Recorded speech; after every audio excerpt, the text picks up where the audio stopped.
Et nous prenons un texte dans le livre d'Ézéchiel. Dimanche passé, nous étions dans Ézéchiel. Ce dimanche encore, le Seigneur veut que nous restions dans Ézéchiel. Ézéchiel, nous lisons dans le chapitre 36. Nous lirons à partir du verset 1 jusqu'au verset 5.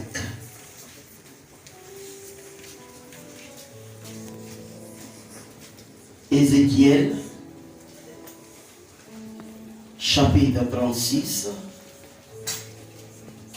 nous lisons à partir du verset 1 jusqu'au verset 5. Bien-aimés, notre climat est composé de plusieurs saisons.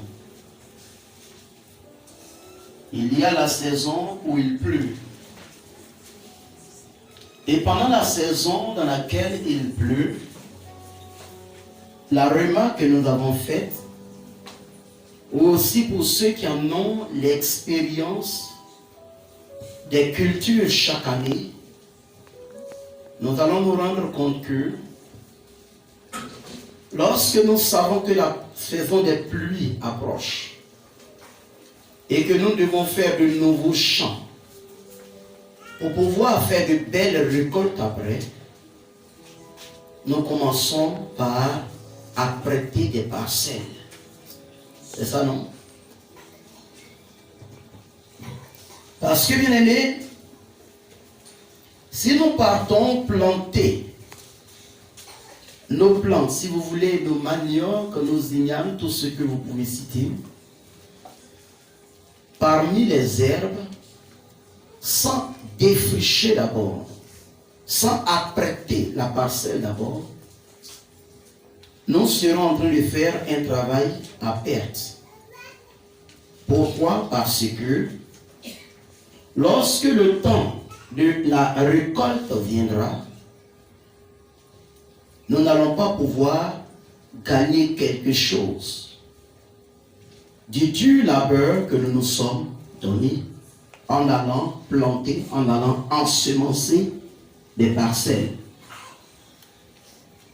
Mais bien aimés, lorsque nous apprêtons aussi nos parcelles, si c'est par exemple des parcelles d'igname, parce que ça je connais mieux, puisque nous sommes en région Baoulé, bien aimés, nous allons nous rendre compte que la préparation de cette parcelle-là va suivre un certain ordre. C'est ça, non? Les Baoulés, aidez-moi, vous qui connaissez les chants. Voilà. S'il y a des Tagonos aussi, eux aussi connaissent les chants. Ils n'ont qu'à aussi m'aider. Voilà, les Tagonos aussi connaissent les chants. Donc, aidez-moi. Si je me trompe, vous me remettez sur la route. Voilà. Quand nous partons, on coupe d'abord la forêt. Pour là où il y a la savane, on enlève d'abord les herbes là. D'autres même des souches, déracinent carrément les herbes. Pour la forêt, après, on laisse les herbes sécher un peu. Et puis, on y met le feu pour la plus grande partie des gens. Et quand ça a brûlé complètement, on vient maintenant, on vient dessoucher les racines et les arbustes. Et aussi, on va détruire les arbres qui sont encore frais parce que le feuillage, l'ombrage ne fera pas du bien à nos plantes. C'est après cela maintenant que nous allons aller commencer à faire des buttes. C'est ça, non? Voilà. Si quelqu'un s'en va trouver sa forêt, et il n'a rien coupé dedans encore, et puis il commence à faire les buttes, il fera un travail à perte. Il y a un suivi dans la préparation de la parcelle. Lorsque même la pluie doit arriver, dans les villages où j'étais, on prenait soin d'abord de nettoyer les toits, de la poussière, de la sécheresse. Sinon les premières pluies là ne seront pas bonnes. Nous, on avait une grande citerne dans la cour. On descendait des personnes dans la citerne, lavait dedans, nettoyer complètement. Parce que quand l'eau va venir, quand la pluie va venir, ça sera recueilli là. Mais pourquoi est-ce que nous ne laissons pas la poussière, nous ne laissons pas la saleté pour recueillir l'eau dedans? Parce que cette poussière va corrompre notre eau. Et l'eau ne sera plus bonne à être utilisée. Amen, amen. C'est pour cela aussi que chaque fois que le Seigneur nous fait des promesses, il est important que nous puissions nous préparer à recevoir ces promesses-là. Amen, amen. Amen, amen. Il faudrait que nous nous préparions à recevoir ces promesses-là.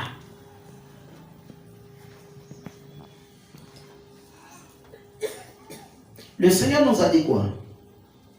Je répandrai mon esprit sur toute chair. Mais bien aimé, comment est-ce que nous nous préparons en attente de cette distribution de l'Esprit de Dieu? Alléluia. Parce que cela tient à cœur au Seigneur.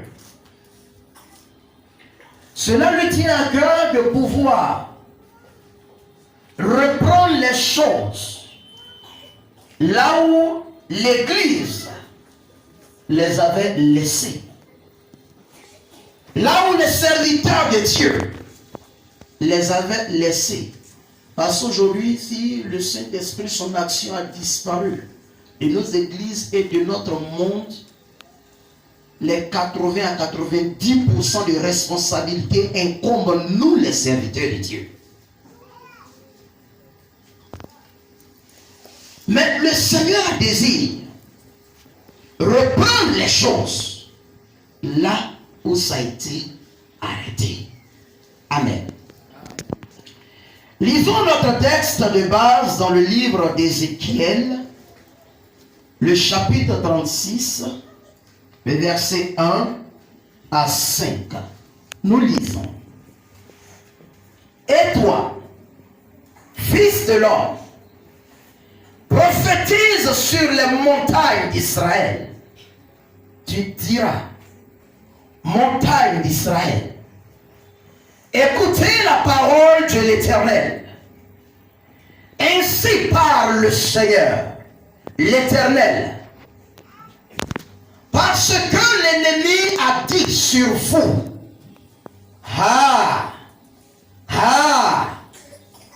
ces hauteurs éternelles sont devenues notre propriété. Prophétise et dit, ainsi parle le Seigneur, l'Éternel. Oui, parce qu'on a voulu de toutes parts vous dévaster et vous engloutir pour que vous soyez la propriété des autres nations. Parce que vous avez été l'objet des discours et des propos des peuples. Montagne d'Israël, écoutez la voix de l'Éternel.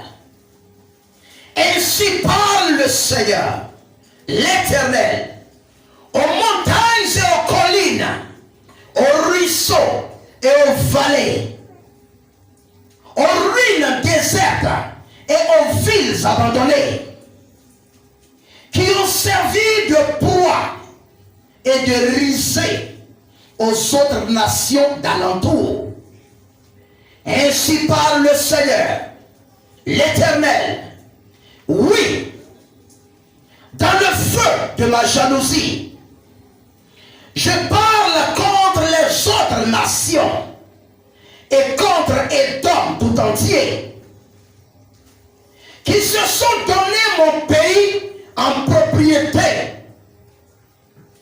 avec toute la joie de leur cœur et le mépris de leur âme, afin d'en piller les produits. On pouvait poursuivre notre lecture jusqu'au verset 38 et même au-delà. Mais bien aimés, permettez que nous nous arrêtons là déjà et que nous cherchions à comprendre qu'est-ce que le Seigneur veut nous dire ce matin. Le peuple d'Israël avait péché contre l'Éternel. Et pendant que le peuple avait péché contre l'Éternel, la Bible nous fait savoir que ce peuple d'Israël était devenu la risée de tous les peuples alentours. C'est-à-dire, les autres peuples se moquaient du peuple de Dieu. Les autres peuples s'étaient accaparés Israël comme si c'était leur propriété. Et pourtant sur Israël, l'Éternel avait déclaré: Israël est le peuple que je me suis choisi. Mais dans son éloignement, quand Israël s'est éloigné, voilà que les autres peuples alentours, les peuples ennemis, étaient devenus maintenant les maîtres d'Israël. Le Seigneur parle ici de montagnes, de collines. Mais ne voyez pas ces montagnes et ces collines comme des élévations de terre. Mais les montagnes représentaient les grands d'Israël, les chefs d'Israël, les autorités d'Israël, ceux à travers lesquels Dieu avait choisi de révéler sa grandeur, sa puissance, son autorité, sa sainteté, la grandeur de son nom. Les collines, c'était qui? C'était ceux du peuple d'Israël qui étaient auprès de ces premiers-là. Et qui eux aussi devaient démontrer la grandeur et la réalité du Dieu vivant. Mais la Bible nous dit qu'ils ont tous failli, qu'ils ont tous abandonné. Alors les peuples ennemis ont commencé à se moquer d'Israël. Bien-aimé, aujourd'hui quand tu dis le nom de ton Dieu parmi les païens, quel respect ils ont?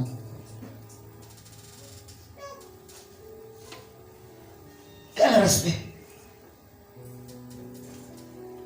Le Seigneur te parle ce matin. C'est pas parce que j'ai employé les termes Israël et autres que tu as pensé peut-être que je suis en train de parler au peuple du Moyen-Orient.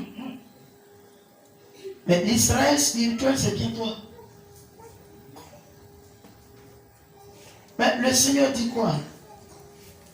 Il dit qu'il est arrivé un temps où par nous-mêmes, nos propres comportements, nos propres manières de faire, les païens ont commencé à se moquer de lui, qui est notre Dieu.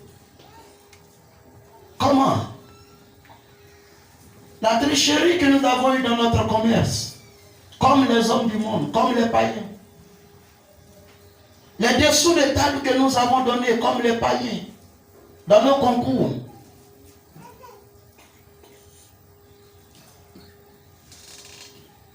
L'injustice que nous avons marquée, un peu partout là où nous avons tourné.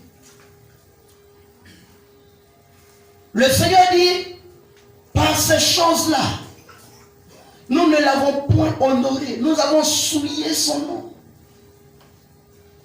Et par notre faute aujourd'hui, les païens calomnient ce Dieu grand, ce Dieu véritable et réel. Ils peuvent l'insulter comme ils veulent.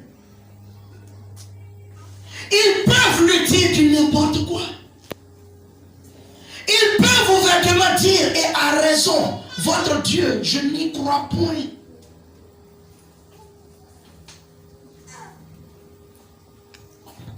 Nous avons déshonoré notre Dieu. Et c'est le message qu'Ézéchiel apporté en son temps au peuple d'Israël. Mais encore c'est ce message que l'Éternel apporte à son peuple aujourd'hui. Parce que, bien-aimé, toutes les fois où les hommes ont méprisé le nom Le Seigneur l'a su. Il en a eu mal au cœur. Toutes les fois où nous-mêmes chrétiens, nous avons démontré que notre Dieu est le plus incapable des dieux. Quand nous pleurons devant les situations, au lieu de compter sur le Seigneur pour rétablir la norme des choses,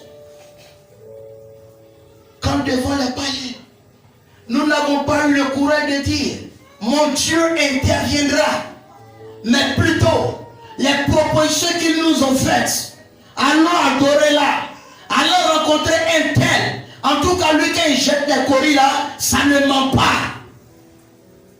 Allons rencontrer un tel autre, parce que lui en tout cas si tu le consultes, il va retracer toute ta généalogie et il va te faire savoir ce qui ne va pas.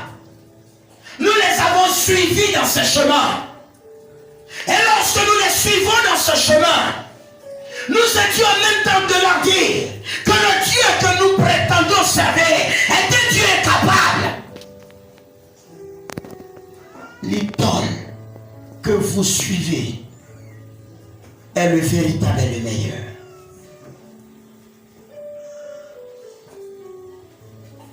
Aujourd'hui, beaucoup ont peur des marabouts.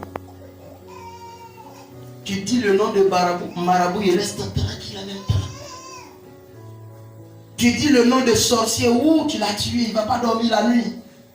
Pourquoi? Parce que le peuple de Dieu, l'Israël de Dieu, que ce soit au niveau des montagnes comme des collines, au niveau des ruisseaux et autres, au niveau des vallées, nous avons tous traité notre Dieu. Nous n'avons pas reconnu sa divinité. Nous n'avons pas reconnu qu'il est le seul et unique vrai Dieu devant les hommes. Les nations se moquent de lui aujourd'hui. Aujourd'hui, tu trouves des gens, quand tu leur dis Jésus est Seigneur, donne ta vie à Jésus.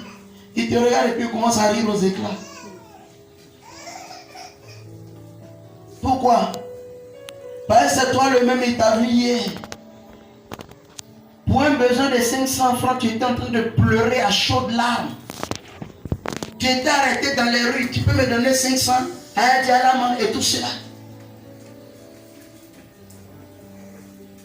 Et aujourd'hui, tu te présentes devant lui. Voilà, toi, tu veux lui dire que Jésus est puissant. Ça passe comment? Ça ne passe pas.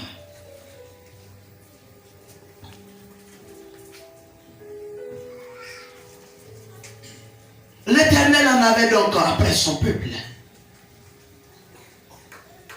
Mais bien aimé, lorsque le Seigneur nous, dans toutes ces choses-là, nous a dit que lui, il va répandre son esprit sur toute chair, beaucoup ont commencé à chercher, mais quel effort je dois fournir? Qu'est-ce que je dois faire? Mais bien aimé, même ta justice est comme un vêtement souillé devant l'Éternel. Que pourras-tu faire pour pouvoir retrouver l'état? Que pourras-tu faire pour pouvoir être en bonne position encore? Tu ne pourras rien faire. Parce que tu en as assez fait déjà. Mais le Seigneur dit quoi? Il dit, je veux moi-même rétablir mon propre nom.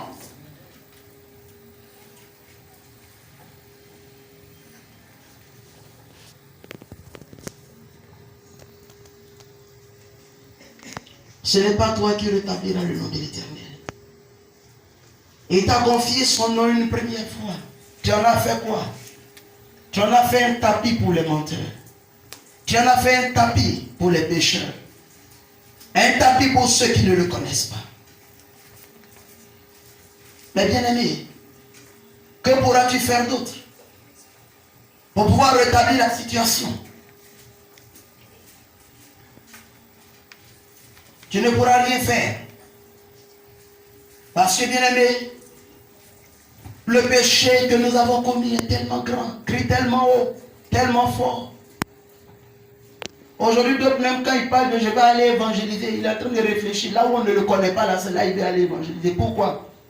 Parce que déjà là où on le connaît, là, on ne va même pas l'écouter. Il n'y a aucun sérieux en lui. Et il n'y a rien de convaincant en lui. Il a trop pleurniché pendant qu'il prétend être avec un grand Dieu. Mais le Seigneur te dit ce matin que lui, Dieu, il veut lui-même rétablir son nom. Il veut lui-même rebâtir la réputation de son nom. C'est pour cela, quand vous lisez tout le passage, remarquez, il emploie un terme à chaque fois. Je vais faire ceci. Je vais faire cela. Je.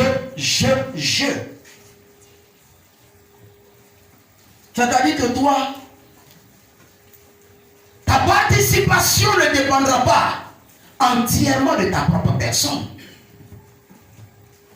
Mais c'est le Seigneur qui décide de rebâtir son honneur. Parce qu'il arrive un temps où lorsqu'on a tellement méprisé le nom de Dieu, Dieu lui-même se lève afin de pouvoir remettre les choses en ordre. Afin de pouvoir rétablir les choses en leur état normal. Et quand je parle des choses en leur état normal, le nom de l'Éternel est ce nom que nous devons prononcer avec crainte et révérence. Aujourd'hui, nous on le prononce comment? Comme si c'est le cadet de la famille. Non. On le prononce comment? Comme si c'est notre ami. Exode chapitre 20, il a dit quoi? Tu ne prendras pas le nom de l'Éternel en vain. Aujourd'hui, nous, c'est comment?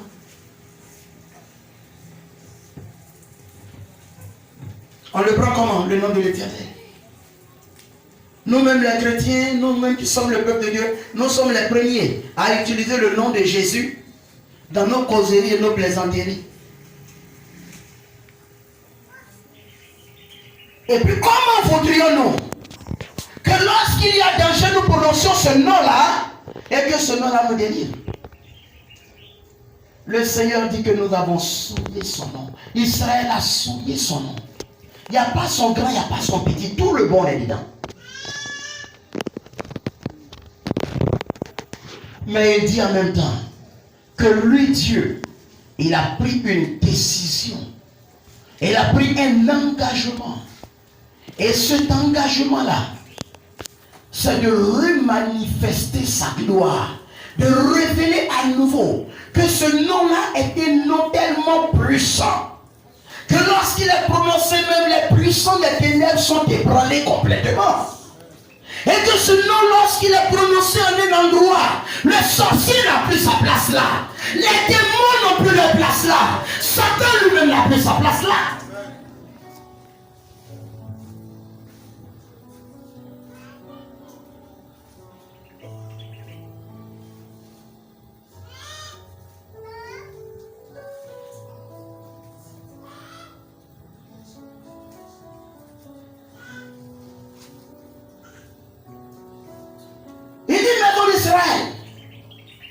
Ce n'est pas à cause de vous que je vais agir ainsi.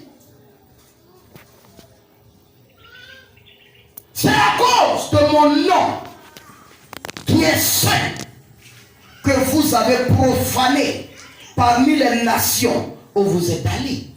C'est à cause de cela que Dieu lui-même décide de pouvoir rétablir son nom dans son état normal.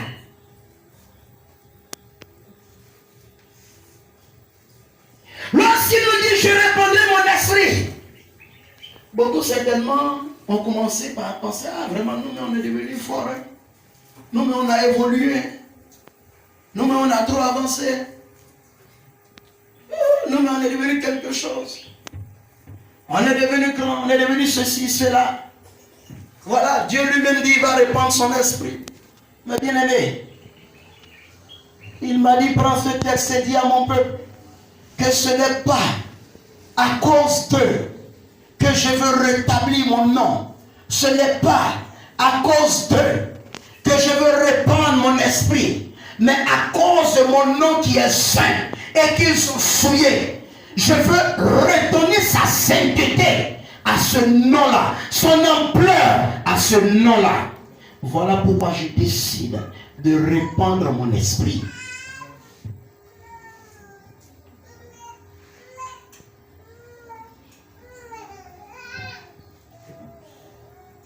Que devons-nous comprendre par là?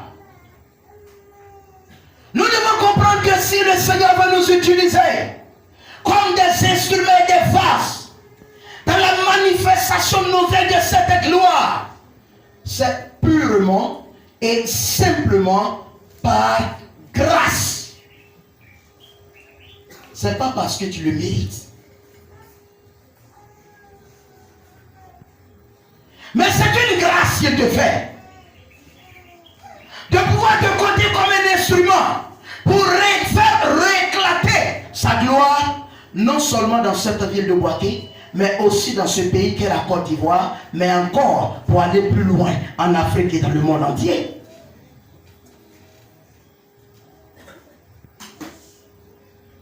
Son nom a été souillé. Il veut rétablir son nom, mais il te fait faveur. Et la Bible nous dit quoi? Dieu fait grâce à qui il fait grâce. Cela ne dépend pas de celui qui reçoit. Une grâce est une faveur imméritée que nous recevons. Donc ce n'est pas parce que nous méritons cela. Mais le Seigneur dit, il va nous utiliser comme instrument pour renverser la situation.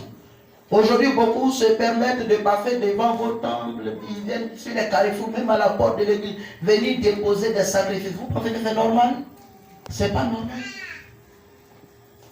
C'est pas normal.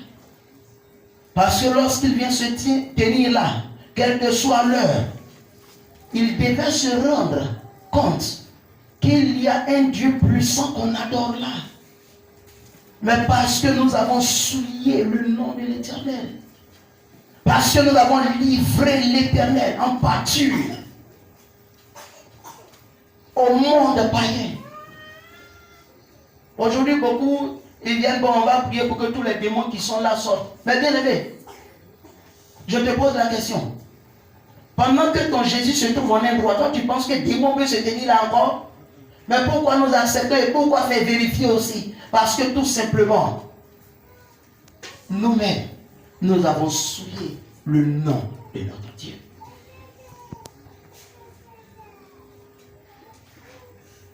Mais le Seigneur veut rétablir la situation.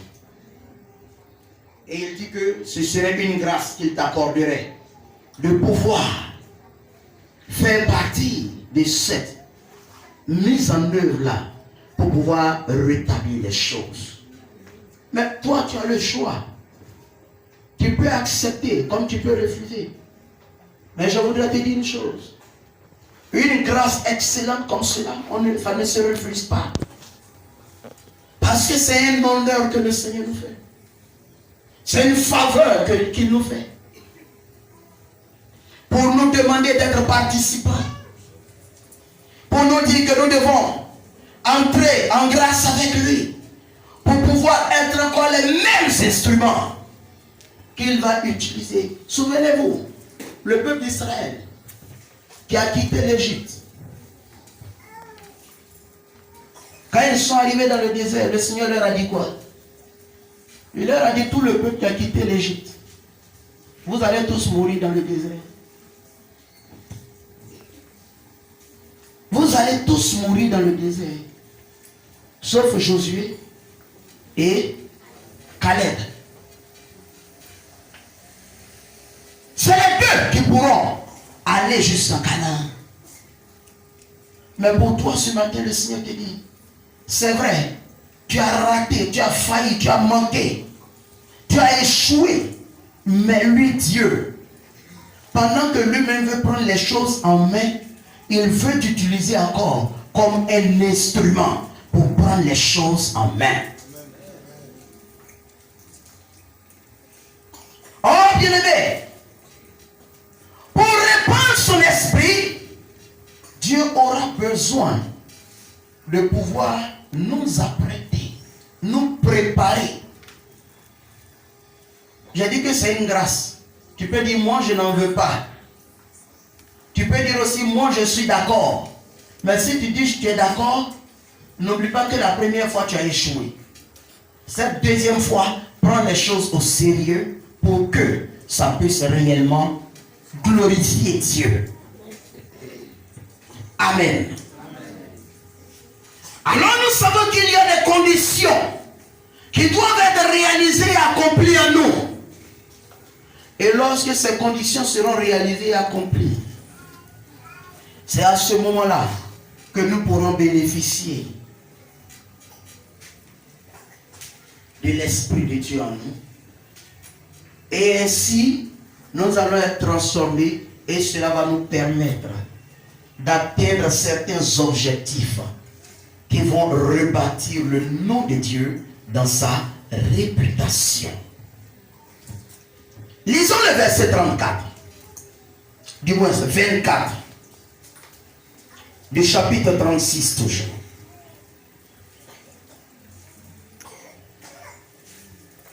Il dit, c'est pourquoi, dis-moi aussi.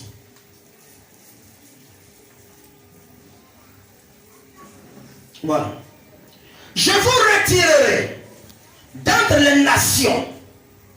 Je vous rassemblerai de tous les pays. Et je vous ramènerai dans votre pays. Je vous parlais des jeux. Vous voyez les jeux ici, non? Le Seigneur dit, il va commencer par quoi? Il dit, plusieurs ont quitté la nation d'Israël. Des enfants de Dieu. Plusieurs ont quitté l'assemblée des saints. Ils l'ont quitté en comment? Non pas parce qu'ils ont voyagé. Ils sont bel et bien là. Dimanche, ils viennent aussi s'asseoir sur les chaises. On chante, ils chantent aussi. On acclame, ils acclament aussi. On danse, ils dansent aussi. Quand on crie Alléluia, ils font les premiers à répondre Amen. Mais le Seigneur dit que leur cœur n'est plus de la présence de Dieu. Et ils sont là en figuration simple. Et d'ailleurs, pendant que le corps est assis, les pensées sont ailleurs, en train de faire d'autres affaires, en train de penser à d'autres choses. Et ils seront toujours les premiers à se plaindre. Non, aujourd'hui le culte a trop duré. Non, aujourd'hui le message là est en train de prendre du temps. Non, c'est ceci. Pourquoi? Parce que tout simplement le cœur est sur quelque chose d'autre qu'il doit aller faire. Mais bien aimé, vous ne le savez pas? Le dimanche est le jour de l'Éternel. Le culte devait aller jusqu'à 18h. Oui. Oui. Lisez les règles qui ont été établies sur le sabbat dans la Bible. Il n'était même pas permis à une personne de parcourir un chemin de sabbat environ 1 kilomètre. Pourquoi? Parce que ce jour-là, il est dit dans la Genèse que le 7e jour, l'Éternel s'est reposé. Et donc ce jour-là devait constituer un jour de repos pour le peuple de Dieu. Il est dit dans le Nouveau Testament que le dimanche est ce jour-là où le Seigneur Jésus est ressuscité. Il a vaincu la mort. Et donc ce jour-là, depuis Actes des Apôtres, était consacré au Seigneur Jésus. Et non pas à nos activités, à nos volontés. Mais aujourd'hui, pendant que nous sommes dans le temple de Dieu, dimanche qui est dédié à Dieu, nos pensées sont sur nos affaires. Le Seigneur dit, nous ne sommes plus à la place où il nous a mis. On n'a plus le temps pour le Seigneur. Pourtant le temps, qui nous le donne?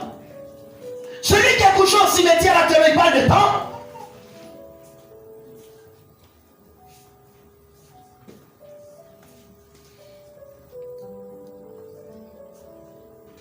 Nous nous asseyons dans la présence de Dieu. Mais notre cœur n'est pas là. Dans Isaïe, il dit, ce peuple m'honore du bout des lèvres, mais son cœur est éloigné de moi. N'est-ce pas de nous qu'Isaïe parlait?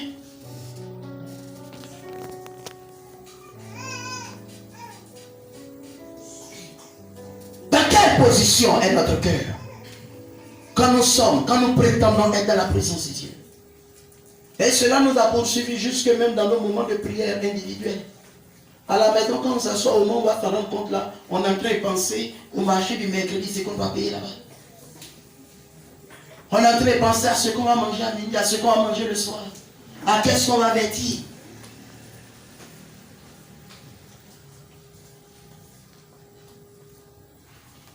Le monde nous préoccupe plutôt que la vie chrétienne, plutôt que les choses de Dieu. Les amis, comment je vais avoir ma maison? Comment je vais avoir ma voiture? Comment je vais avoir quoi encore? Comment? Beaucoup d'argent. Mais nous oublions Dieu. Oubliez Dieu. Regardez un peu comment nous sommes reconnaissants. Il y a combien de jours dans la semaine? 7. Dieu nous en a déjà donné combien? 6. Et lui-même, il en a gardé combien? 1. Mais notre grande reconnaissance veut que le 1 là encore, on ne puisse pas lui consacrer ça. Vous voyez comment nous sommes reconnaissants?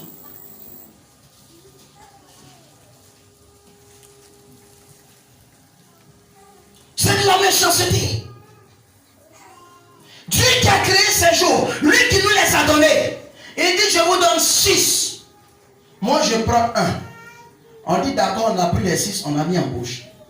On dit bon, 1 là, il faut donner encore.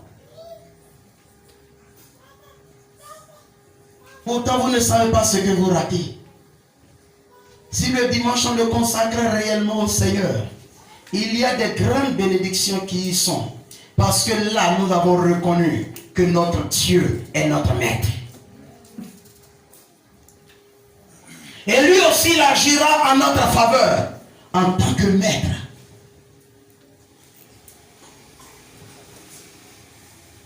On va avancer. Il dit qu'il va nous retirer d'abord du monde. Aujourd'hui, pour plusieurs pensées, nos pensées sont dans le monde. Nos pensées auscultent le monde. Il y en a pendant la semaine, tous les enlèvements qui sont produits là. Ils ont vu ça, les amis. Ils ont reçu ça, ils ont partagé ça un peu partout. Mais combien ont pu partager ne serait-ce que la phrase Jésus t'aime? Combien? Sur nos réseaux sociaux. L'enlèvement de Touba, on en a parlé. L'enlèvement où encore même? Aidez-moi, Korogo, on en a parlé. L'enlèvement de Ferke, on en a parlé. Pour Abidjan là, on en a parlé. Mais c'est ce que Jésus a fait là, que nous on n'a pas vu pour en parler. Chrétiens, le Seigneur dit que nous ne sommes plus dans sa maison. Nous sommes des étrangers devant Dieu.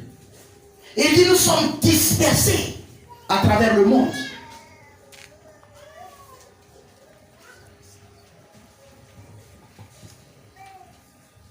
Il est temps que nous revenons.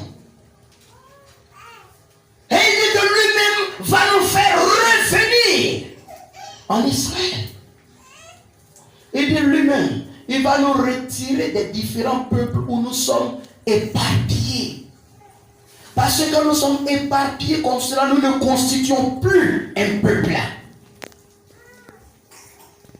Il faut que nous soyons rassemblés.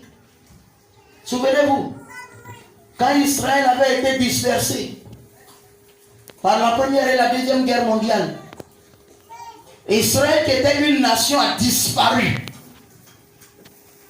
du plan du monde entier. Israël n'était plus une nation. Parce que le peuple qui était rassemblé là, qui en faisait une nation, était dispersé. Mais en 1948, lorsque Israël a été décrété encore un État, parce que les Juifs à travers le monde ont entendu le son d'une prophétie de la Bible et ont accouru, ils sont redevenus un peuple, on leur a donné encore le titre de nation. Mais tant que nous serons dispersés, tant que nous ne parlons pas le même langage, tant que nous n'aurons pas le même cœur, tant que nous ne regarderons pas dans la même direction, nous serons toujours dispersés. Et tant que nous serons dispersés, nous n'aurons pas la force de résister à l'ennemi. Nous n'aurons pas la force de répondre aux velléités de l'ennemi. Quand l'ennemi va attaquer, nous ne pourrons pas apporter une riposte à la hauteur de l'attaque. Et le Seigneur dit que lui-même se charge de nous ramener. Comment il va nous ramener? Il parlera à chaque cœur. Il s'adressera à chaque vie. À ceux-là qui sont assis dans la maison de Dieu sur des chaises, mais qui ont rétrogradé dans la réalité de leur cœur. Leur volonté n'est plus là. Leur désir n'est plus là. L'amour qu'ils avaient pour le Seigneur a fui déjà par la fenêtre.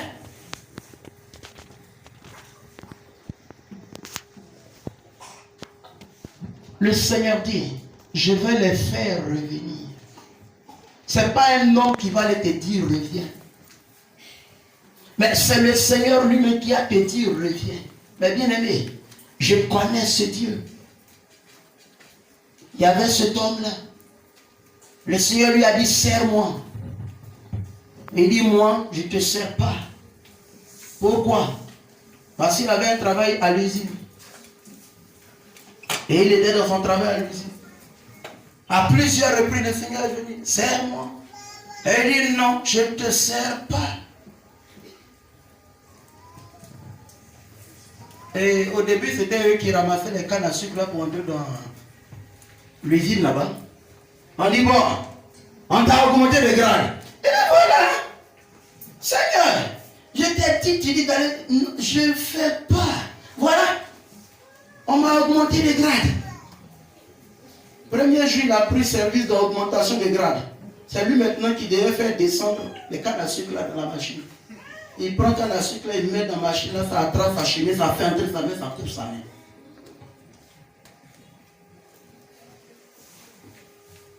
Premier jour, il a travaillé à ce poste d'élévation.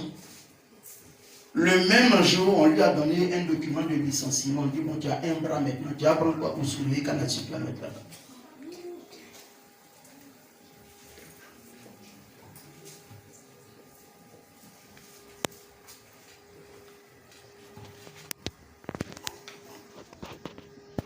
Le lendemain matin, le pasteur allait lui rendre visite à l'hôpital.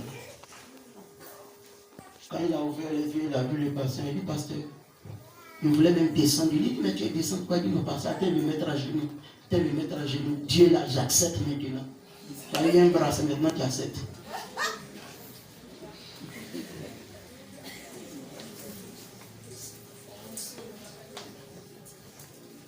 On se pose la question, mais le Seigneur dit, il va nous faire revenir. Il nous fait revenir comment? Bien-aimé, n'oublie pas que le Seigneur contrôle et gère tout ce qu'il y a sur la surface de la terre. Le type, il a un bras. Un bras, ça peut feuilleter la Bible, non? Ça peut attraper le micro, non? Ça peut prêcher, non? Il dit, viens en bâtir.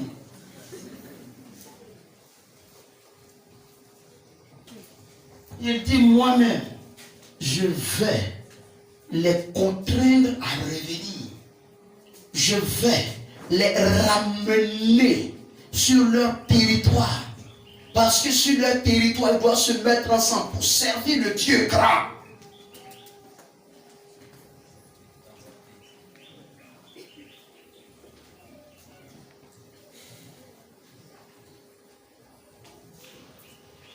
C'est pour cela que dans 2 Corinthiens, le chapitre 6, au verset 17, l'apôtre Paul nous dit, c'est pourquoi sortez du milieu d'eux et séparez-vous, dit le Seigneur.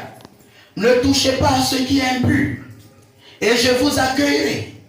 Je serai pour vous un père, et vous serez pour moi des fils et des filles, dit l'Éternel Tout-Puissant. puissant. Bien-aimé, le Seigneur t'a laissé du temps pour que toi-même tu puisses t'engager, pour que toi-même tu puisses te mettre là où il te veut, pour que toi-même tu reviennes dans sa maison. Mais tu t'es joué la sourde oreille. Il te dit, comme tu refuses de venir, ou bien je ne sais pas, peut-être tu as honte de revenir. Lui-même, il va te trouver là-bas, il va te prendre par la main et puis te tirer revenir. Parce que le Seigneur a besoin de toi. Il a besoin de chacun de nous ici. Job nous dit quoi? Il dit Dieu parle tantôt d'une manière, tantôt d'une autre. Il dit souvent il parle par des songes. D'autres fois aussi il va utiliser la maladie pour sonner certains. Certains ils ont été sonnés par la maladie mais ils n'ont pas compris que le Seigneur est en train de lui dire ton cœur là, ramène-le à moi. Et ils sont toujours dans leur coin là-bas. La maladie aussi est toujours dans le même coin. Parce que la maladie n'a peur que de Jésus-Christ. Donc tant que tu es dans ton coin, il n'a pas peur de ton coin, il est avec toi dans ton coin.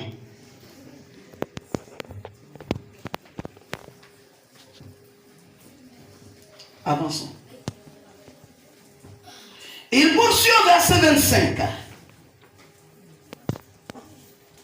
Je répandrai sur vous une eau pure et vous serez purifiés. Je vous purifierai de toutes vos souillures et de toutes vos idoles. Il dit qui va répandre eau pure ici? Le Seigneur te parle et dit lui-même Dieu. Il répandra sur toi une eau pure. Certains ont pris pour prétexte. Non, depuis là, je lutte contre le péché, mais il m'a toujours vaincu. Quand tu dis, bon, est-ce que tu as prié? J'ai fait même veiller de prière pour ça. Rien n'a marché. J'ai jeûné des jours, des semaines pour ça. Rien n'a marché.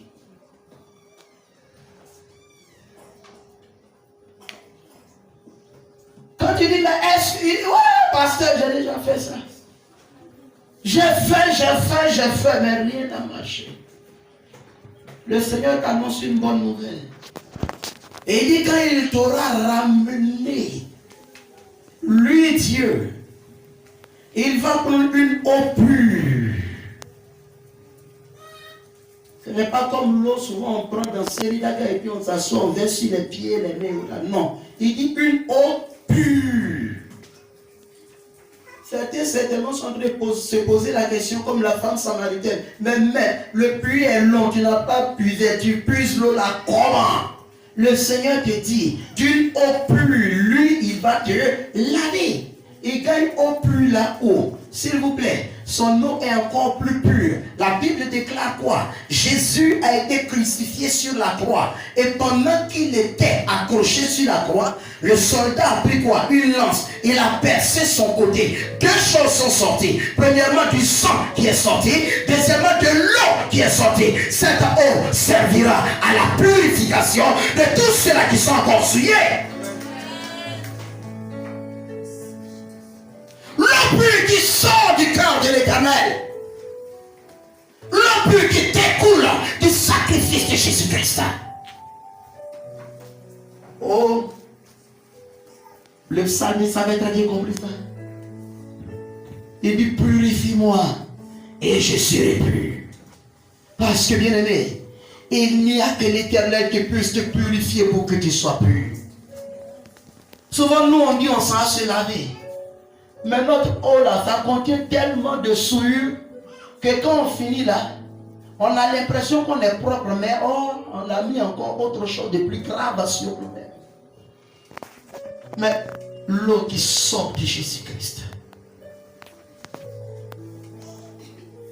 Le Seigneur disait à la femme, si tu savais qui était en train de demander de l'eau présentement, tu lui aurais toi-même demandé, il t'aurait donné de l'eau vive. Parce que l'eau que Jésus-Christ donne est de l'eau vive. Une eau limpide, potable, propre.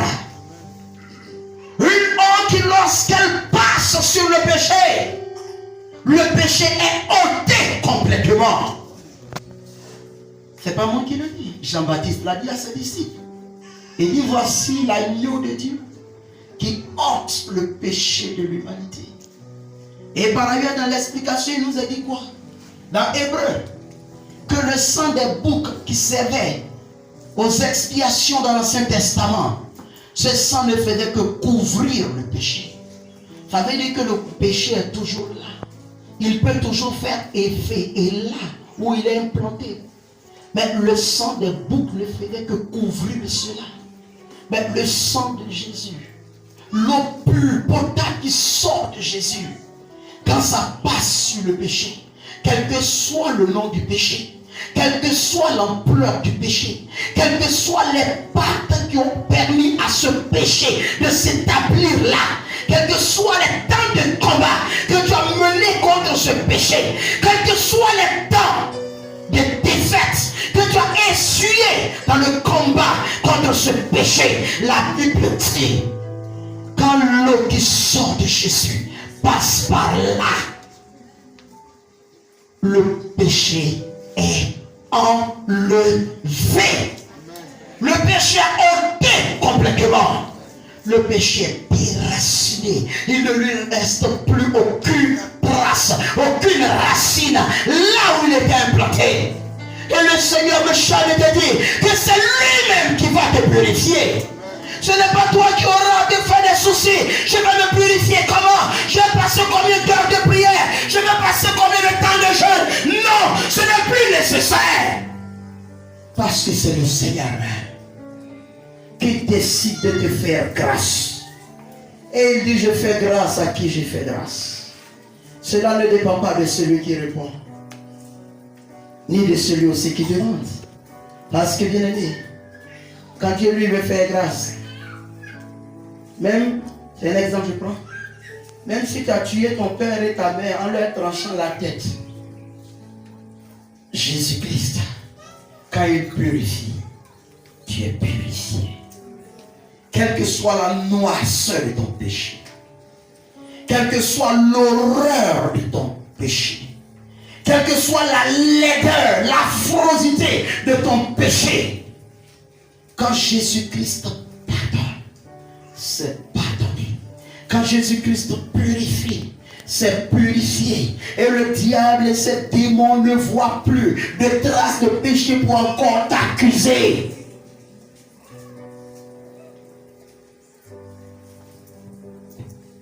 Il dit, je purifierai. Il n'a pas dit, je vais vous donner l'eau, vous allez vous purifier. Non. Mais lui-même prendra l'eau. Et lui-même te lavera. Lui-même prendra l'eau. Et lui-même te purifiera avec cette eau vive-là. À Esaïe, il disait, venez et plaidons. Là, il y avait lui à venir s'asseoir, à se mettre à genoux, à se lamenter. Venez et plaidons. Venez, on va causer, venez, on va échanger. Et il poursuit pour lui, si votre péché est... Comment? Noir comme le cramoisi, je vais le rendre comment? Comment? Blanc comme la neige. S'il était rouge, comme le pourpre, il le rendra comment? Étincelant de blancheur. Il dit, venez, plaidons. Mais bien aimé, ce matin, il ne te dit pas, viens, on va plaider. Ce matin, il dit, je te fais grâce de tes péchés. Je te ramène et je te purifie.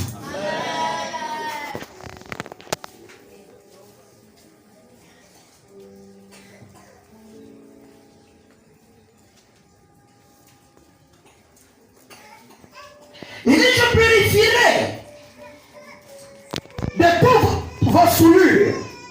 Mais aussi, je vous purifierai aussi de quoi? De vos idoles. De vos idoles.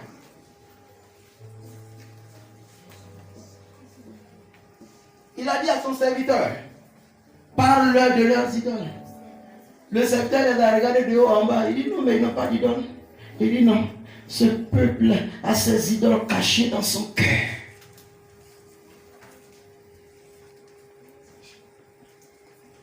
Peuple du Sirma, est-ce que tu n'as pas tes idoles cachées dans ton cœur? Généralement, quand on prêche, on dit abandonnez les idoles. Et comment ça fait? Elle fait dans mon placard, même il y a un talisman là-bas. Elle fait un coquille d'escargot que j'ai déposé quelque part.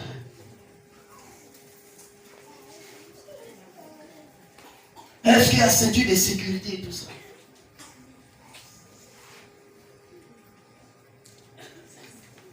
Mais il dit, ces idoles ne sont pas physiques et visibles, mais ces idoles sont dans son cœur. Oh bien-aimé, fouille ton cœur ce matin.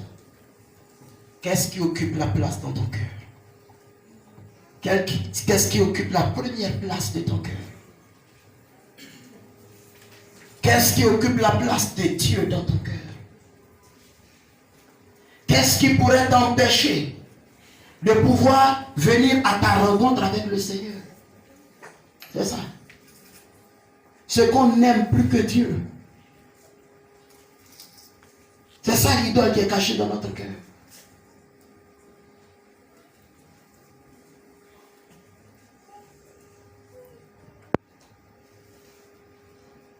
Il y a une qui devait aller au culte. Et matin, bonheur, elle était assise chez la coiffeuse. Alors sa soeur qui partait là. Et puis elle lui dit, mais elle est déjà l'heure. Tu vas pas. Elle dit, coiffure, elle n'est pas encore finie. Il faut que je finisse ma coiffure d'abord. Ensuite, Dieu.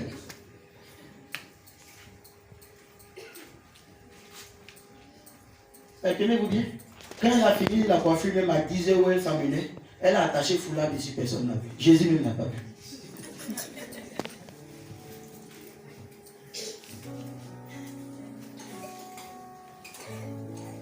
Des choses futiles, des choses inutiles, des choses qui ne nous donnent pas la vie, des choses qui ne font rien pour notre bonne santé, des choses qui ne feront rien pour notre salut.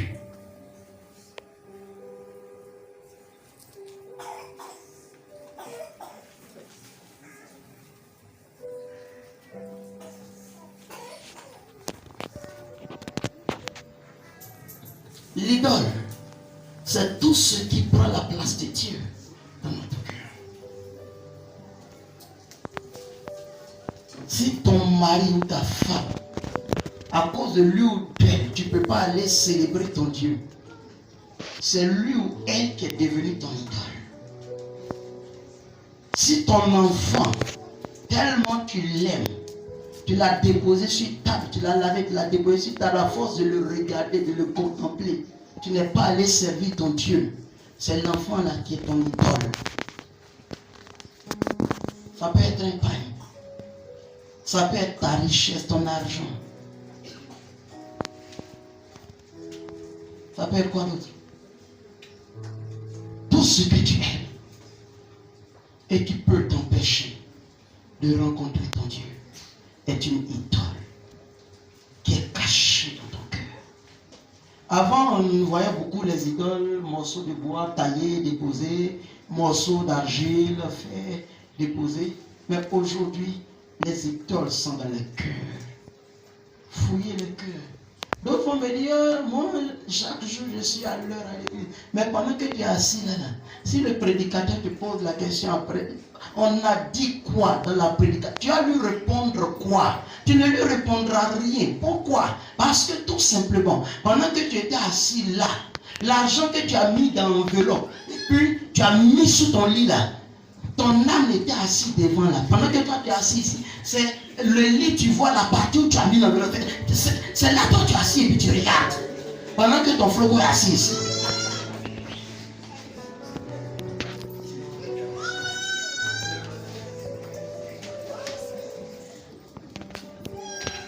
Parce que c'est ton idole qui est là. C'est ta richesse qui est là. Et la Bible dit quoi? Que là où est ta richesse, là sera ton cœur. Donc si tu veux que ton cœur soit auprès de Jésus, il faut avoir Jésus pour richesse.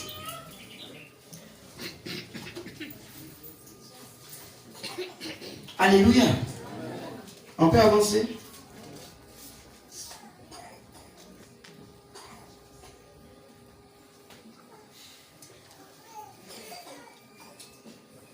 Le Seigneur veut que tu puisses plutôt te rattacher à lui. Que tu abandonnes les idoles, s'il te plaît. Selon Jérémie, le chapitre 15, le verset 19. Jérémie 15, 19. Jérémie 15, 19.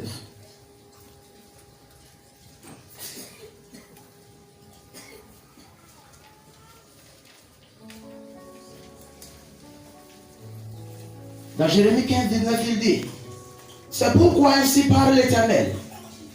Si tu te rattaches à moi, je te répondrai.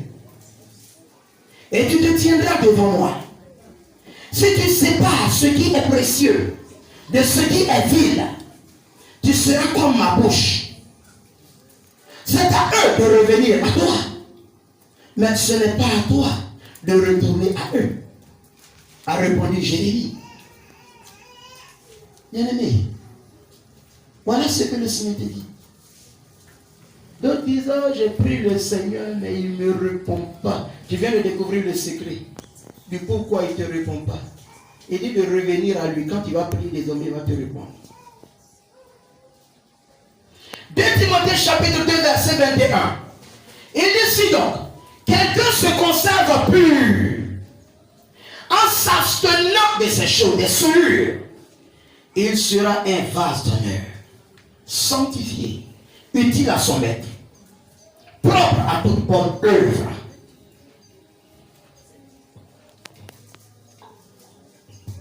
C'est pour atteindre tous ces objectifs-là que le Seigneur dit lui-même, il va nous purifier. Lui-même, il va nous purifier de nos péchés d'abord, ensuite de nos idoles. Commencez à ouvrir vos cœurs. Les idoles qui étaient là, commencez à les enlever. Pour d'autres, leurs études sont devenues idoles. Leurs études sont devenues idoles. Oui.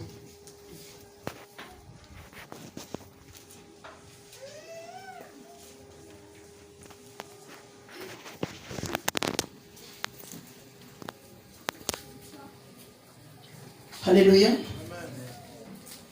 Il poursuit. Ézéchiel 36, 26. Il dit, je vous donnerai un cœur nouveau et je mettrai en vous un esprit nouveau. J'ôterai de votre cœur, de votre corps du moins, le cœur de pierre, et je vous donnerai un cœur de chair. Amen. Vous voyez encore là, le Seigneur emploie jeu. C'est une grâce. C'est lui qui veut t'accorder cette grâce-là. C'est lui qui veut faire ces choses-là pour toi. Toi, tu n'as qu'à accepter. Tu n'as qu'à dire, Seigneur, je suis d'accord. Et puis tu vas les voir s'accomplir dans ta vie. Amen, amen. Le renouvellement de nos fondements et de nos bases est très important. Il dit, il va faire quoi? Nous donner quoi? Un cœur nouveau. Pourquoi? Pourquoi, selon vous? Il ne peut pas servir Dieu comme il se doit. La preuve en est que d'entrée, nous avons dit que ce cœur ancien a fait quoi? A trahi Dieu. Ce cœur ancien nous a poussé à souiller le nom de l'Éternel, à ne point vénérer ce nom-là. Et il dit qu'il va nous donner un cœur nouveau. Oh, la Bible nous dit quoi? Garde ton cœur plus que toute autre chose. Elle nous dit quoi d'autre? C'est du cœur que viennent quoi? Tous les péchés possibles que l'homme peut commettre. Il dit c'est du cœur que cela provient. Tu continues de mentir, c'est dans le cœur. Tu continues de voler, c'est dans le cœur, ça se passe. Tu continues de calomnier, c'est dans le cœur. C'est pour cela que le Seigneur dit que je vous donnerai un cœur nouveau. S'il vous plaît, un cœur nouveau. Tenez-vous bien. Il n'a pas dit je vais réparer votre cœur. Sachons comprendre les choses. Il n'a pas dit je vais réparer votre cœur. Quand on dit on va réparer, ça veut dire que c'est ancien qui est là. On va démonter certaines parties qui sont gâtées. Et puis on va prendre d'autres pièces pour mettre dedans. Mais c'est l'ancien, mais seulement on a raccommodé, tout simplement. Mais il dit non. Il dit l'ancien cœur même qui était là, qui était un cœur méchant, qui était un cœur adultère devant l'Éternel, qui était un cœur mauvais, qui était un cœur qui ne savait pas discerner les bonnes choses de Dieu. Il dit, je vous donnerai un nouveau cœur, s'il vous plaît. Vous qui êtes dans la santé, aidez-moi. Vous avez déjà vu quelqu'un qui a deux cœurs? Ça existe? Ça n'existe pas. Quelqu'un qui a deux cœurs. Il dit, je vais mettre un cœur nouveau. Ça veut dire, il va ouvrir la poitrine. L'ancien cœur qui était là, l'ancien cœur qui a péché jusqu'à... Il est devenu noir. Il dit, il va attraper ce cœur-là, le retirer de là, et puis prendre un nouveau cœur, un cœur qui a été créé nouvellement, qui n'a pas encore été utilisé, qui n'a pas encore pompé du sang. Il va prendre ce cœur-là et puis il va le remettre en lieu et place. Pourquoi, bien-aimé? Parce que Dieu veut que tu sois une nouvelle personne, une nouvelle création, afin que lorsqu'il va déposer son esprit en toi, tu puisses l'utiliser pour faire de nouvelles choses, de bonnes choses que l'Éternel, ton Dieu, avait déjà prévues.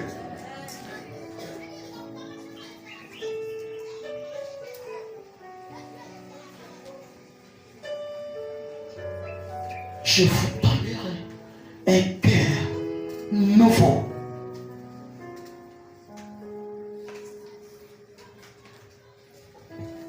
Un cœur nouveau. Ça veut dire un cœur qui ne connaît pas de maladie. Un cœur nouveau. Ça veut dire un cœur qui n'a pas encore été souillé. Mais un cœur qui est encore propre. Or le cœur, le Seigneur nous dit quoi?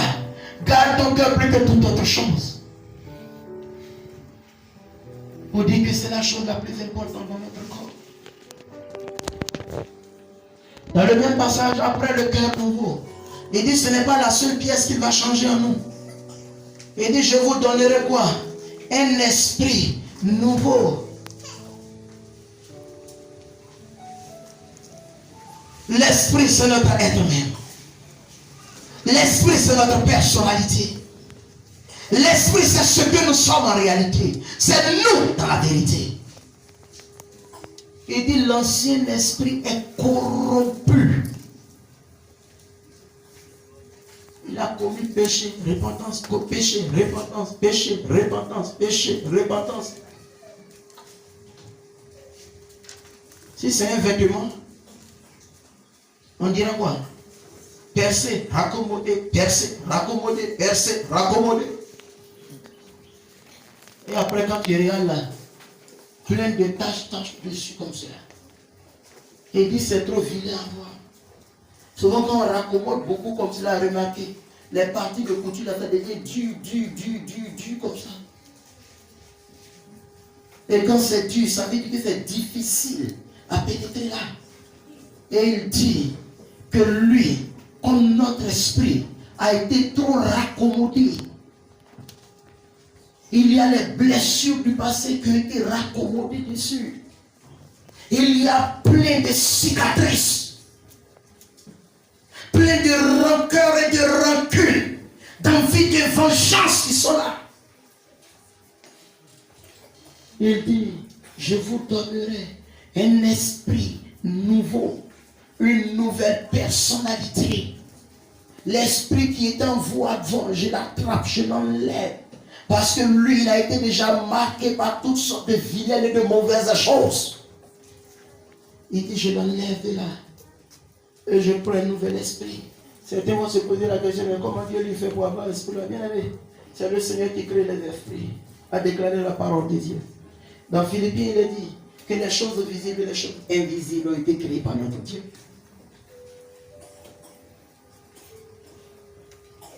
Mais il dit qu'il te donne un esprit nouveau. Un esprit qui n'a pas encore été influencé par les fausses doctrines, par les faux enseignements. Aujourd'hui, les faux enseignements ont tellement modifié plusieurs que la vérité de la parole de Dieu, ils ont des difficultés à accepter cela. C'est dommage. Mais le problème, c'est quoi? La Bible déclare que Dieu accomplit sa parole. Il veille sur sa parole, il l'accomplit. Ce qui veut dire que si c'est faux enseignement, si ce n'est pas biblique, ce n'est pas fondé bibliquement, c'est ça que tu mets en pratique là. Bien aimé, tu vas mettre en pratique jusqu'à tu vas mourir toi-même. Ça ne va rien changer. Parce que Dieu n'accomplit que sa parole. Et il dit qu'il y a trop de faux enseignements, de fausses doctrines qui ont empoisonné notre esprit. Et il va retirer cet esprit-là. Parce que cet esprit est devenu flétri, affaibli. Il n'a plus de force pour s'attacher au Saint-Esprit. Et il va enlever cet esprit-là. Et il va mettre un esprit nouveau. Un esprit créé à l'image de Dieu lui-même. Parce qu'au départ, quand l'homme est créé, il est créé à l'image de Dieu. Son esprit ressemble à Dieu. Et c'est un tel esprit qu'il veut nous donner. Il dit, nous donnera un esprit nouveau. Il dit, le cœur de pierre qui était là. Pour d'autres, leur cœur est devenu un cœur de pierre. Alléluia. Un monsieur qui était gentil et qui voulait aider tout le monde. Il aidait en tout cas beaucoup de personnes. Et un jour, voilà que des personnes même qu'il a aidé viennent le trouver. Et dans leur bataille, il tue sa femme, il tue sa fille. Sur le champ de monsieur s'est retourné, il les a tués même d'abord. Et il a commencé à promener pour tuer tout ce qu'il croisait sur son chemin. Pourquoi? Parce que ce qui s'est passé contre lui, l'injustice qui a été manifestée contre lui, l'a tellement touché. Aujourd'hui, il y a des cœurs comme cela. Non, un tel pasteur m'a fait ceci. Un tel frère m'a fait cela. Une soeur m'a fait cela. Non, c'est la même qui a des moments dans l'église. C'est elle qui a osé me faire ça. Ça a rendu le cœur dur.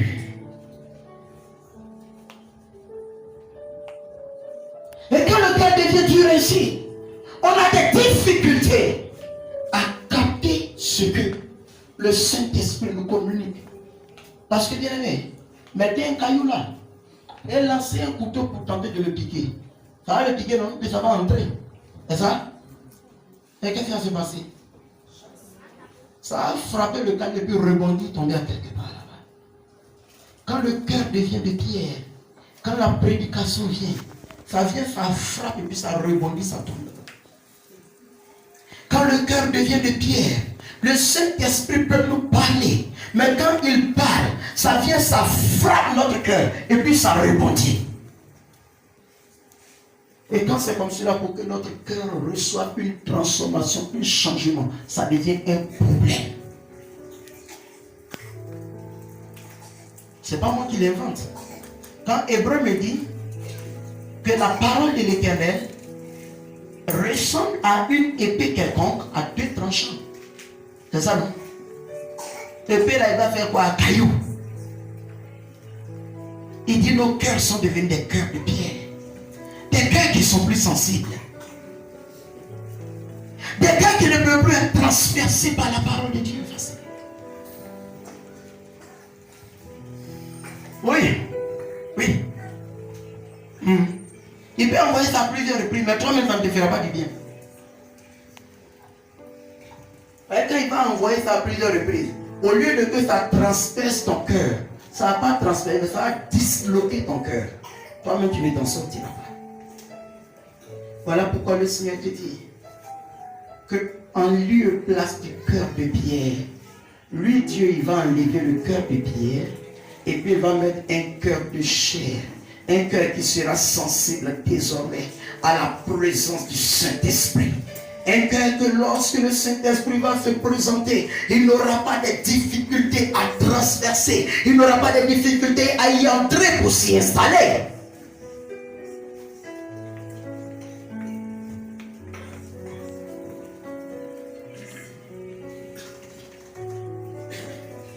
Alléluia. Il dit après avoir accompli ces choses, après nous avoir rassemblés, après nous avoir purifiés de nos péchés et de nos idoles, après nous avoir donné un cœur nouveau, un cœur de chair sensible, un esprit nouveau. Au verset 27, il nous dit quoi? Je mettrai mon esprit en vous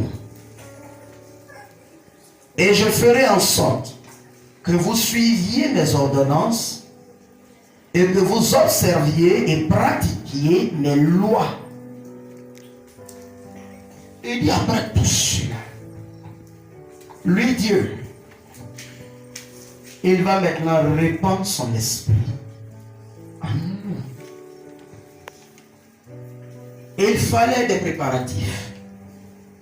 Il fallait apprêter nos cœurs. C'est pour cela que le prophète peut nous dire: défrichez-vous un champ nouveau, un cœur nouveau. Il dit: n'ensemencez pas dans les épines, sinon ça ne va pas réussir. Beaucoup vont vouloir garder l'ancien cœur. Ils ne vont pas permettre à Dieu de changer le cœur. Ils vont vouloir garder l'ancien cœur pour pouvoir avoir le Saint-Esprit. C'est possible de le faire. Mais c'est pour cela que vous voyez certaines personnes. Ils prient pour les gens et le Saint-Esprit manifeste bien. Mais quand tout de suite va manifester son caractère ici, toi-même là, tu attrapes ta bouche et puis tu cries: c'est lui là, Dieu a utilisé ici tout comme cela. Tu ne t'en reviens pas. Bien aimé, il y a quelque chose. Le nouveau cœur n'est pas là. Le nouvel esprit n'est pas là. Et puis l'esprit est venu. Il a appelé l'esprit à lui de se mettre en place. Mais Dieu, lui, il veut un changement, une transformation en nous d'abord. Pour que lorsque nous allons avoir son esprit, nous puissions manifester le fruit de l'esprit dans toute sa plénitude. Alléluia. Alléluia. Sinon, si le cœur n'est pas transformé, si le cœur n'est pas changé, il va s'arrêter ici. Que le Seigneur vous bénisse, vous criez Amen. C'est le même encore qui a se tourné. Puis que le Seigneur vous... Vous savez, non? Voilà.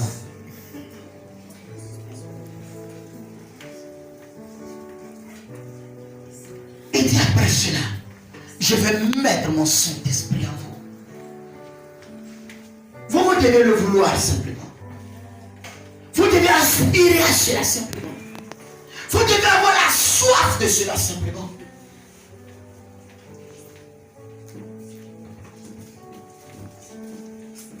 Il dit: je vais mettre en vous. C'est lui qui met. Mais nous, on doit le vouloir et l'accepter. Amen, amen. Il dit: quand j'aurai mis mon esprit en vous,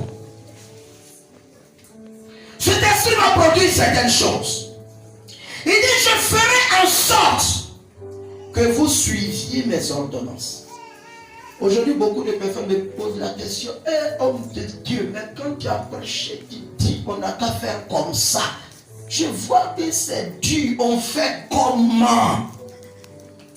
Le Seigneur dit dans ce processus de grâce qu'il a entendu de faire ce matin, il dit: moi l'Éternel, je ferai en sorte. Je ferai en sorte. Ce n'est pas vous qui allez vous débrouiller pour obéir aux ordres de Dieu.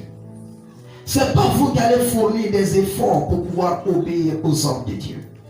Vous n'aurez rien à faire. Il dit, je ferai en sorte. Dieu lui-même s'arrangera parce que son esprit est là pour que vous appliquiez ces ordonnances. Il dit aussi que vous mettiez en obéissance, vous suiviez ses ordres et ses lois, sa parole. Oh bien-aimé, quand nous lisons la Bible, plus précisément dans le livre de Deutéronome, le chapitre 28, il nous a dit quoi? Il nous a dit que c'est lorsqu'on obéit à la loi de Dieu que Dieu nous bénit. C'est ça, non? Même en votre verset préféré, je serai à la tête et non à la queue. S'il vous plaît, finissez le verset un jour. Vous en serez instruit et puis ça va vous aider. Parce que moi dans ma Bible ici, ça ne s'arrête pas là. Ça continue. Dans ma Bible, il est dit, vous serez à la tête et non à la queue. Quand vous allez mettre en pratique la parole de Dieu. S'il vous plaît, il ne suffit pas de se tenir même à la chair. Je serai à la tête et non à la queue. Et puis on est à la tête, hein, c'est faux. Ce que Dieu a dit là, il faut prendre la globalité. On a trop proclamé ça, mais ça nous a mis à la tête. Non. Pourquoi? Parce que nous avons coupé la partie qui nous arrange là. Et on a laissé la partie qui arrange Dieu. Pourtant, c'est lui qui doit nous soulever et puis nous mettre à la tête. Et dit, vous serez à la tête et non à la queue. Quand vous allez mettre la parole de Dieu en pratique. Quand nous mettons la parole de Dieu en pratique, nous sommes bénis de toutes les bénédictions qui sont en l'Éternel notre Dieu. Je termine. Avec le verset 28 à 30.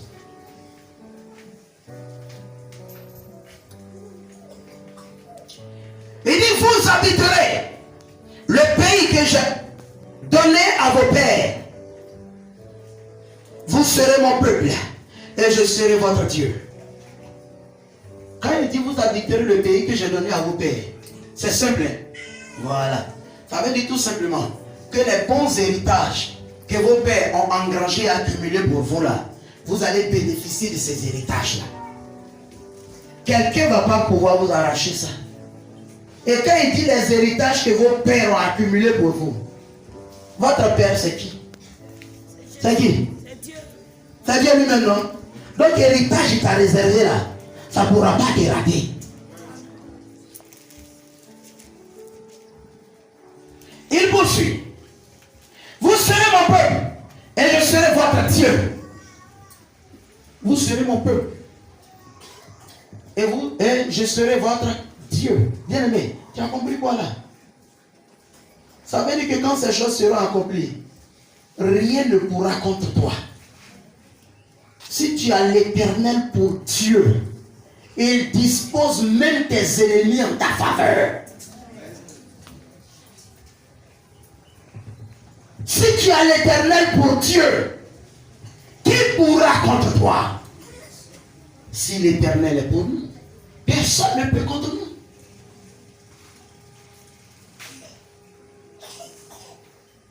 Voici les avantages qui sont dedans à recevoir le Saint-Esprit. Amen, amen. Je vous délivrerai de toutes vos souillures. J'appellerai le blé. Il dit, il va appeler le blé. Blé là, vous ne voulez pas? Ou bien vous ne connaissez pas blé? Hein? Blé là, c'est quoi? Hein? Blé là, c'est quoi? C'est vrai, on prend pour fabriquer du pain, mais va dans la rue. C'est l'argent là que les gens de la rue appellent le blé. Tu as compris quelque chose, non? Donc non seulement, tu l'auras, tu l'auras.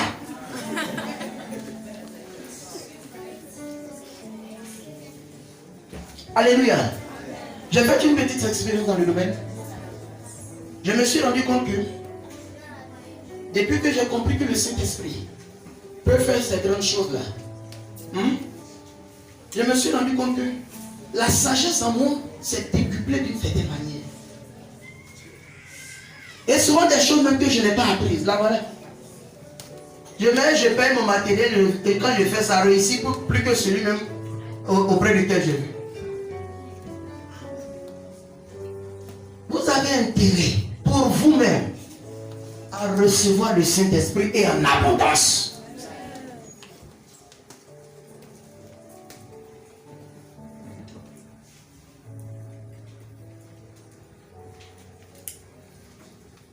Il y a des gens qui ont fait commerce jusqu'à mais ça sait, je leur donne conseil. Et puis eux-mêmes crient. Ah, et puis je n'ai pas pensé à ça. Oui, mais tu ne peux pas penser à ça. Moi, Dieu est en moi. Ah, c'est toi, Dieu en toi. Alléluia. Alléluia. Il faut que tu te réveilles ce matin. Afin que Dieu soit en toi par son Saint-Esprit. Et qu'il soit en toi en abondance et pleinement. Tu verras que tu auras la supériorité sur les nations. Gloire à Jésus. Permettez-moi de terminer. Il dit, je ne vous enverrai plus la famine. Je multiplierai le fruit des arbres et le produit des champs, afin que vous n'ayez plus l'opprobre de la famine parmi les nations. Alors, vous vous souviendrez de votre conduite qui était mauvaise et de vos actions qui n'étaient pas bonnes.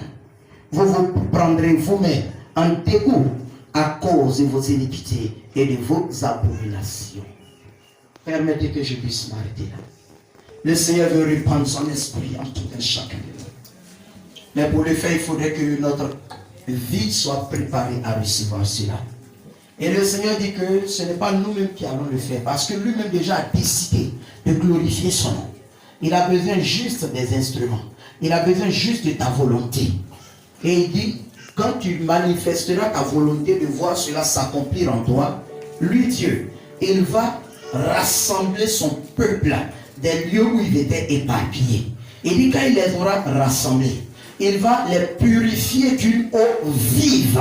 Il va prendre une eau vive et puis les purifier. Il va les purifier de leurs péchés, mais il va les purifier aussi de leurs idoles.